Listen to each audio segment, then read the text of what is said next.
박혁거세, 알에서 태어나 신라를 세웠다고 배웠지? 근데 사서에는 그 사람이 5조각이 돼서 흩어졌다고 적혀 있어. 삼국유사를 그대로 읽어보면 이래. 왕이 하늘로 올라간 지 7일 뒤 유해가 땅에 흩어져 떨어졌다. 그것도 5조각으로. 합쳐서 묻으려는데 큰 뱀이 나타나 못하게 했대. 결국 따로따로 5무덤에 묻었고 그게 지금 경주에 있는 오릉이야. 자연사라기엔 너무 이상하지? 그래서 사서 곳곳에 흩어진 단서를 같이 하나씩 맞춰볼 거야. 이걸 다 듣고 나면 박혁거세를 죽인 게 누구일지 너만의 답이 잡힐 거야. 지난 편에서 박혁거세 탄생이 발굴로 진짜였다는 얘기를 했지. 이번엔 죽음 차례야. 그리고 이 죽음이 진짜 이상해. 자연사라기엔 사서가 너무 미리부터 신호를 깔아두거든? 자, 일단 죽기 전 상황부터 봐야 해. 삼국사기 신라본기 시조 60년, 그러니까 서기 3년 가을 9월 기록에 이런 한 줄이 박혀 있어. 금성 우물 안에 용 2마리가 나타났고 갑자기 천둥과 함께 비가 쏟아지더니 도성 남문에 벼락이 떨어졌다. 그냥 자연현상 아니냐 싶지? 근데 옛날 사서가 용 2마리라고 적을 때는 그게 단순한 날씨 얘기가 아니야. 학계 통설은 이걸 두 세력의 충돌로 읽어. 한 마리가 박혁거세 세력이라면 다른 한 마리는 그에 맞서거나 함께 가다 갈라진 또 다른 세력. 사실 알령도 사료에서 용의 옆구리에서 태어났다고 적혀 있거든. 그러니까 우물 속 두 용은 지금으로 치면 사극에서 저작거리에 괴이한 소문이 돌더라. 한 줄 깔리는 거랑 비슷해. 사관이 곧 큰일 난다고 미리 알려주는 일종의 예고편이야. 거기다 남문벼락, 도성 정문에 벼락이 떨어졌다는 건 옛사람들 눈에는 그냥 기상이 아니라 변고의 전조였어. 용 둘이 엉키고 하늘이 우는 듯 폭풍이 치고 도성 정문이 불에 그을린다. 그림이 너무 정렬되어 있지? 그리고 정확히 6개월 뒤 서기 4년 봄 3월 거서간 승하. 사망 기록 자체는 어이없을 정도로 짧고 건조해. 거서간이 승하했다. 그게 끝이야. 그 화려한 병고 다음에 오는 죽음의 기록치고는 너무 메말랐어. 생각해봐. 건강하던 사람이 어느 날 갑자기 픽 쓰러져 죽는 거랑 사회가 6개월 내내 흔들리다가 왕이 죽는 거. 결이 완전히 다르잖아. 사서는 후자처럼 적어놨어. 변고가 먼저, 6개월의 공백, 그리고 죽음. 이 배열이 우연일 가능성은 낮아. 사관이 이건 그냥 죽은 게 아니다 라고 행간에 깔아둔 거지. 자, 그래서 6개월 뒤에 무슨 일이 일어났냐면 사서가 진짜로 적어놓은 그 장면을 봐야 해. 근데 진짜 충격적인 건 죽고 나서야. 자, 그래서 6개월 뒤에 무슨 일이 일어났냐? 삼국유사 권일 신라 시조 혁거세 왕조에 적힌 그 장면을 그대로 한번 읽어볼게. 왕이 나라를 다스린 지 61년 만에 하늘로 올라갔는데 7일 뒤에 유해가 땅에 흩어져 떨어졌다. 왕후 또한 죽었다고 한다. 나라 사람들이 합쳐서 장사 지내려 했는데 큰 뱀이 나타나 쫓아내며 못하게 했다. 그래서 5조각을 5능에 따로 묻고 그곳을 사릉이라 불렀다. 한 번 더 곱씹어봐. 한 사람이 5군데에 따로 묻혔다는 거야. 자연사라기엔 너무 이상하지. 여기서 재밌는 게 이게 단순한 신화로 끝나지 않아. 이 사릉이 지금 경주에 있는 오릉이야. 사적 172호. 1969년에 정식 지정됐고 KTX 2시간이면 가는 그 자리야. 다음 주말에 경주 가면 그 5봉분 옆에 진짜로 서 있을 수 있어. 면적이 18만 5천 제곱미터, 약 18.5헥타르야. 송림이 둘러싼 넓은 능역 안에 봉분 5개가 자리 잡고 있어. 가장 남쪽에 있는 1호분이 그중 제일 커. 높이가 약 10m. 그 뒤에 있는 2호분은 좀 특이해. 봉분 2개가 표주박 모양으로 붙어있는 쌍분이거든. 부부를 같이 묻는 합장 형식이야. 그 뒤로 3호분, 4호분이 작게 자리 잡고 있어. 5봉분에는 각각 누가 묻혔다고 비정돼 있냐면 1대 박혁거세 거서간, 그의 부인 아령 부인, 2대 남해 차차옹, 3대 유리 이사금, 그리고 5대 파사 이사금이야. 가만, 그러면 4대는 어디 갔어? 4대는 탈의 이사금이거든. 근데 박혁거세의 능력에서 빠졌어. 이유는 탈의가 박씨가 아니라 석씨라서야. 박씨 능력에 다른 성씨를 같이 묻을 수 없으니까 빠진 거지. 사료가 그냥 신화로 끝나는 게 아니라 박씨와 석씨가 다른 핏줄이라는 정치적 분기까지 그대로 안고 있다는 얘기야. 그리고 또 하나 짚고 가야 할 게 있어. 같은 사건을 사료 2권이 전혀 다르게 적어놨다는 거야. 정사로 통하는 삼국사기는 거서간이 승하에 담암사 북쪽 사릉에 장사 지냈다. 끝이야. 건조하지. 자연사로 죽었고 거기 묻혔다. 그게 다야. 그런데 삼국유사는 7날을 기다렸다. 시신이 5으로 흩어졌고 큰 뱀이 합장을 막았다는 그 신화적인 장면을 다 적어놨어. 같은 죽음인데 한쪽은 한 줄, 한쪽은 5조각이야.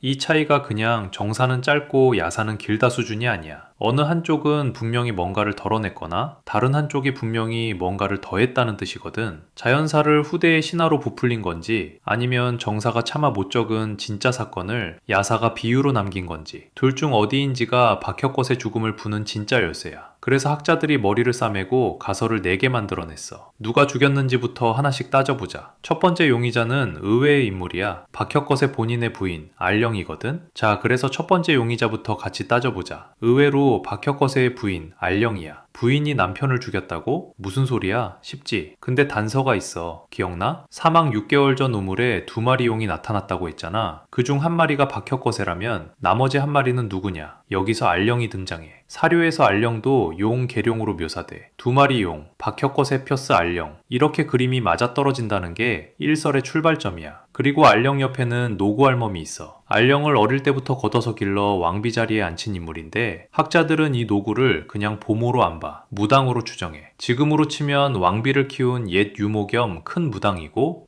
정치적으로는 왕비 뒤에 선 실세야. 그러니까 가설은 이런 그림이야. 박혁것의 세력 vs 알령 플러스 노구 세력. 두 부족 연합으로 시작한 신라가 시간이 지나면서 균열이 갔고 결국 알령 쪽이 박혁거세를 손봤다. 여기서 재밌는 게 이 가설을 받쳐주는 옛 이야기가 사료가 아니라 민간 설화에 적혀 있어. 알령이 박혁거세를 몰래 따라서 하늘로 올라갔다가 옥황상제 노여움을 사서 그 벌로 박혁거세가 처형됐다는 얘기야. 글자 그대로 받아들이긴 어렵지만 남편이 죽은 자리에 부인의 그림자가 깔려있더라는 옛사람들의 의심이 한 줄로 남아있는 셈이지. 근데 학계는 이걸 안 믿어. 결정적인 이유가 하나 있거든. 같은 삼국유사 그 5조각 기록 안에 한 줄이 더 박혀있어. 왕후 역시 함께 죽었다고 적혀있는 거지. 아령도 그때 같이 죽었다는 얘기야. 범인이 자기 결혼식 날 같이 죽었다면 일단 첫 번째 용의자 명단에서는 빠지지. 본인이 같이 사망했다는 사실이 가장 강력한 알리바이가 되는 거야. 그래서 알령설은 단서는 있지만 결정타가 빠진 가설이야. 학계 정설은 아니고 어디까지나 대중사학 영역에서 굴러다니는 추리야. 근데 알령이 빠지면 다음 용의자는 더 까칠해. 친아들 차례거든. 두 번째 용의자는 박혁거세의 친아들, 다음 왕인 남해야. 친아들이 아버지를 죽였다고 하면 좀 세지. 근데 이 가설은 단서가 진짜 묵직해. 그것도 다른 사람 입에서 나온 얘기가 아니라 남해 본인이 적어놓은 한 줄이거든. 삼국사기 신라분기를 펼쳐보면 남해가 즉위하던 해 기사에 이런 말이 적혀있어. 두 성인이 나라를 버리시고 내가 부덕함에도 잘못되게 왕위에 거하게 되어 두려워하기가 마치 깊은 물과 얼음을 건너는 듯하다. 류거왕이. 이 4글자가 핵심이야. 풀었으면 잘못 왕이 되어 있다는 뜻. 왕 본인이 자기 즉위를 가리키면서 잘못 류자를 박아넣은 거지. 사극에서 정상으로 왕이 된 사람이 즉위 첫마디로 내가 잘못 이 자리에 앉았다고 말하진 않잖아. 사관도 그 표현을 굳이 그대로 받아 적었다는 게 묘해. 두 번째 단서는 왕호야. 아버지 박혁거세는 거서관을 썼는데 남의 본인은 차차홍으로 바뀌어 있어. 거서관은 학계에서 정사적, 그러니까 정치 권력 쪽 칭호로 본단 말이지. 그런데 차차홍은 결이 좀 달라. 여기서 재밌는 게 김대문이 쓴 화랑세기에 차차홍을 풀어놓은 한 줄이 있어. 방언으로 무당을 뜻한다고 적혀 있어. 지금으로 치면 큰 무당, 즉 제사장이지. 그러니까 거서관이 군장이라면 차차홍은 제사장이야. 정치 쪽에서 종교 쪽으로 무게중심이 한 칸 옮겨간 셈이지. 세 번째가 묘해. 신라가 1000년을 가는 동안 차차홍 칭호를 쓴 왕은 딱 한 명, 남해뿐이야. 그 다음 3대 유리부터는 다 이사금, 더 뒤로 가면 마립간, 결국 왕으로 바뀌고 1000년 역사에서 일회용처럼 한 번만 쓰고 사라진 호칭이라는 게 어쩌면 비정상적 즉위의 흔적 아니냐는 해석이 가능해지는 거지. 물론 반론도 만만치 않아. 일단 사서가 적어놓은 남해의 인격이 친부 시해범과는 잘 안 맞아. 성격이 침착하고 후덕하며 지략이 많았다. 사관이 굳이 후덕하다고 적은 사람이 아버지를 죽였다는 그림이 잘 안 그려지지. 학계에서는 이태진 선생 같은 분이 다른 길로 풀어. 거서관하고 차차홍이 격하관계가 아니라 어원적으로 연결된 같은 계통의 호칭일 수 있다는 거야. 삼국유사를 봐도 남의 거서관은 차차홍이라고도 한다고 적어놨어. 두 호칭을 같이 쓰는 사례라는 거지. 그래서 남의 찬탈설은 학계 정설이라기보단 대중사학적 해석에 가까워. 정설 자리에 앉지 못한 가설이야. 다만 단서 강도로만 따지면 네 가설 중에서 제일 세. 류거 왕의 한 줄이 1차 사료에 박혀있다는 사실은 아무리 해명해도 쉽게 안 지워지거든. 왕 본인이 자기 입으로 내가 잘못 왕이 됐다 고 적어둔 기록이니까. 근데 단서는 가장 세지만 더 까칠한 가설이 하나 남아있어. 외래자가 손을 썼다는 얘기야. 세 번째 용의자는 박혁 거세 시대에 갑자기 등장한 외부인이야. 석탈해와 그 양어머니 아진의선이거든. 세 번째 용의자는 좀 의외야. 박혁 거세 시대에 갑자기 불러들어온 외부인이거든. 이름은 석탈해. 그리고 그를 키운 양어머니 아진의선. 먼저 시점부터 맞춰보자. 박혁 거세 39년, 그러니까 기원전 19년에 석탈해가 신라에 도착해. 박혁 거세가 아직 멀쩡히 살아있을 때야. 배가 표류하다가 아진포라는 포구에 닿았고 그 동네 어부의 어미였던 아진의선이라는 여자가 그 아이를 걷어서 키워. 근데 아진의선이 단순한 어부 어미가 아니야. 학자들은 이 여자도 무당이었을 가능성이 높다고 봐. 아령을 키운 노고해멈 기억나지? 아진의선은 그 노고해멈과는 다른 계열의 무당 세력이야. 박혁 거세 시대 후반에 이미 신라 안에 무당 세력이 둘 이상 깔려 있었다는 얘기지. 자, 여기서부터 진짜 수상해져. 박혁 거세가 죽고 남해 차차홍이 즉위해. 그리고 즉위한 지 4년 만인 서기 8년에 남해는 이 외부인 석탈해를 자기 큰 사위로 삼아. 그게 끝이 아니야. 그로부터 2년 뒤인 서기 10년에는 탈해를 대보 자리에 앉혀. 대보는 지금으로 치면 총리의 국방장관까지 겸한 자리야. 군사권, 정치권을 통째로 넘긴 거지. 명목상 왕은 남해인데 실제로 신라를 굴리는 실권은 사위인 외부인 탈해한테 가버린 거야. 그래서 음모론자들은 이렇게 그려. 박혁 거세를 누군가가 흔들었고 아령도 같이 정리됐고 남해는 명목상의 왕으로 앉혔고 진짜 실권은 외부에서 들어온 탈해와 아진의선 세력이 다 가져갔다는 거지. 여기서 재밌는 게 신라가 왕을 정하는 방식이 좀 어이없거든? 3대 유리 이사금이 즉위할 때 사료에 이렇게 적혀 있어. 유리가 탈해한테 왕위를 양보하려고 했고 결국 두 사람이 떡을 깨물어서 이빨 자국이 많이 남은 쪽이 왕을 하기로 정했대. 그래서 이가 많은 사람이라는 뜻의 이사금이라는 왕호가 여기서 나왔다는 거고 좀 황당하지만 진짜 사료에 적혀 있는 얘기야. 그리고 그 떡 대결의 한 축이 탈해였고 결국 탈해는 4대 왕에 올라 외부인이 신라 왕좌까지 차지한 거야. 근데 이 가설에는 결정적 약점이 하나 있어. 가락국기에 보면 석탈해가 가야의 수로왕이랑 술법 대결을 벌였다는 기록이 나와. 문제는 시간이야. 수로왕은 서기 42년에 가야를 세웠다고 적혀 있는데 탈해는 그보다 60년도 더 전인 기원전 19년에 이미 신라에 도착한 사람이거든. 두 사람이 만났다는 게 시간상 말이 안 돼. 이게 얼마나 안 맞았으면 삼국유사를 쓴 일현 본인이 그 대목 옆에 신라 기사와 다르다고 주석을 달아놨어. 사료를 정리하는 사람 본인이 이건 좀 이상한데? 하고 손들고 만 거야. 그래서 이 외래자 연합설은 학계 안에서는 음모론적 해석으로 분류돼. 단서는 가장 풍부한데 시간모순이라는 결정타 한 방 때문에 정설로는 올라가지 못해. 여기까지 세 가설 다 단서는 있는데 학계가 진짜로 다수설로 받는 건 따로 있어. 자, 마지막 네 번째 가설. 이게 사실 학계 다수설이야. 한국민족문화 대백과 사전이나 우리 역사넷 같은 공식 자료들이 다 이 입장을 채택해. 결론부터 말하면 박혁 거세는 그냥 자연사야. 시해 같은 게 아니라 시신이 5조각이 됐다는 그 기록이 후대의 농경신화로 덮어씌워진 결과라는 거지. 근거를 깔아볼게. 첫 번째, 박혁 거세 17년 사료에 아령이 직접 농상을 권장했다는 기록이 나와. 농사랑 누에치기. 즉 아령은 단순 왕비가 아니라 땅의 신, 지모신이라는 거야. 그러면 그 짝인 박혁 거세는 자연스럽게 농경신 자리가 돼. 왕이라기보다 풍년을 비는 신이었다는 거. 두 번째, 5조각이라는 숫자가 묘해. 학자들이 이걸 오방과 오곡으로 풀어. 5조각 시신을 5자리에 따로 묻은 게 농경사회의 풍요를 사방으로 뿌리는 의례적 표현이라는 거야. 지금도 정월대보름에 오곡밥 먹잖아. 그게 같은 사상에서 내려온 거지. 세 번째 근거가 좀 충격이야. 여기서 재밌는 게 인도네시아의 박혁 거세 5조각 신화랑 거의 똑같이 생긴 이야기가 있어. 한반도에서 많기로 떨어진 세람섬. 1937년부터 38년 사이에 독일 민족학자 아돌프 옌젠이 거기서 채록한 신화야. 처녀 하이누엘레가 죽임을 당하고 그 사체를 잘게 잘라서 마을 곳곳에 묻었더니 묻힌 자리마다 덩이뿌리 작물이 자라났다는 이야기. 학계는 이걸 하이누엘레형 신화라고 불러. 신적 존재가 죽고 그 시신이 흩어지고 그 자리에서 곡물이 자란다. 패턴이 정확히 같아. 이런 신화가 주물이 자란다. 패턴이 정확히 같아. 이런 패턴 세계 신화에 깔려 있어. 이집트 오시리스도 동생 동생한테 14조각으로 잘렸지. 중국 방고는 거인 사체가 분해돼서 만물이 됐다고 적혀 있고 결국 박혁것의 5조각도 같은 가족이라는 거야. 그러면 그 큰 뱀은 뭐냐? 이 관점에서는 반란 세력이 아니야. 오히려 풍요, 다산, 재생의 상징이지. 뱀이 허물 벗고 다시 사는 동물이잖아. 죽음과 부활을 매개하는 영물. 그래서 학계는 박혁것의 시신 5조각을 농경풍요를 사방에 뿌리는 의식의 신화화, 로바. 물론 빈틈도 있어. 박혁것의 신화에는 하이누엘레처럼 사체에서 곡물이 자랐다는 직접 표현이 없거든. 건국 신화라는 격식 때문에 곡물 모티프를 대놓고 못 담은 걸로 학자들이 보충 해석하는 거야. 그래서 정리해보면 내 가설이 다 단서가 있어. 근데 내 생각엔